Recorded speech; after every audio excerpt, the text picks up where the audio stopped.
What's up mga kadino? Ngayon ako ay on my gaming era FR. At hindi lang basta laro ha. Yung mga larong obsessed na obsessed, lahat dito sa uni. Yung tipong pag sinabi mong tara laro, agad-agad na skipo, join. Kasi ang bop talaga, mawawala ka talaga sa oras el mao stream na to. Pero wait, may plot twist. Gusto ko pang i-rate yung buong laro kasi trip lang eh. Walang pressure. Just for the vibes. So, tara na, let's get this bread. Magsisimula na tayo sa unang laro. Ano kayang surprise na lalaruin ko ngayon? Teamwork. Obi, parang maganda din to. Okay, let's try mga kadino at may 41 playing din. Let's go. Okay, nasa laro na ako.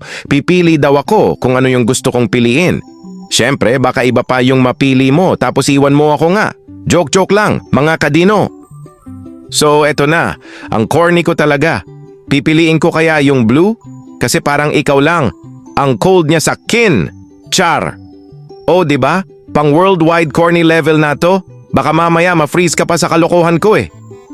So, parang baliw na ako dito kakahintay sa'yo? Kakahintay ng mga tao dito. Asan na ba yung ibang player? Bakit ako lang mag-isa dito? Kaloko iniwan pa talaga ako. So dito, wala akong magawa kundi gawin yung ipinagbabawal na teknik. Ha. Ako na to eh. Kaya ko to. Pero honest talk, i-rate ko to. 4-10 lang, mukhang boring eh. Hindi ko gets yung mechanics ng laro. So ayun na nga, yung first review ko na to. Fair. So yung next na lalaruin ko parang hack game ata o glitch. Di ko alam kung ano to eh, pero ang daming player na naglalaro. Should I join? Ha, sige na nga, challenge naman ito. Pero baka mahack ako, oh. So, nasa game na ako. Mukhang okay naman yung game, let's not judge muna. At saka ito, nasa isang tunnel ata ako. For now, parang nag-glitch yung phone ko. Di ko alam kung maaapektuhan to yung pinapanood nyo. Pero parang okay naman yung game, roleplay pa eh. At again, boring game, sorry haha.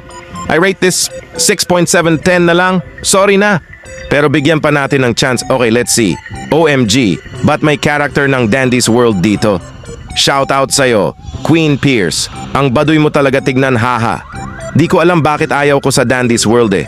Ako lang ba o kayo din?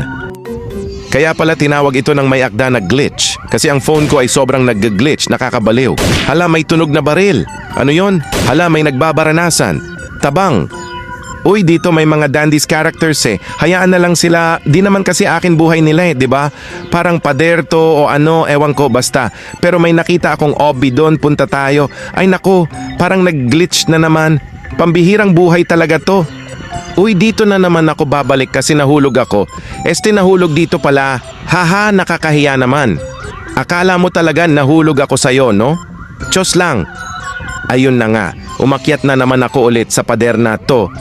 Ewan ko ba bakit parang ang saya lang mag-obi kahit laging nalalaglag. Obi-obi na ho. Sana this time makarating na ako sa dulo. Baka naman hindi na mag-glitch phone ko habang nagja-jump ako ng malaki. Laban lang! Baka sakali pa hindi na mag-glitch habang nagja-jump ako ng malaki. Kung hindi, baka talagang isipin ko na talagang nahulog ako sa'yo yung phone ko para magkaroon ng dahilan yung kalokohan nito. Haha! So good naman so far. Bro, dito kanina ko pa napapansin eh. Ano kaya tong stairs na to? Marami din namang player na naglalaro, so let's try it.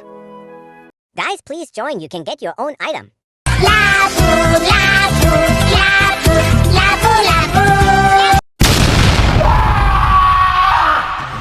Oh, ragdoll game pala ito. So pwede ba akong mag-ragdoll dito? May stairs din doon, no? So let's try yung ragdoll test nila. Ayun na. Papunta na ako doon sa stairs.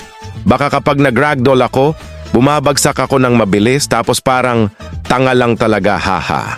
Sana hindi mag-glitch phone ko habang ginagawa ko to. Baka bigla akong maging frozen ragdoll tapos hindi na gumalaw. Let's go na! Ragdoll time na ho. Tingnan natin kung gaano kakalokohan yung pagbagsak ko sa stairs na to.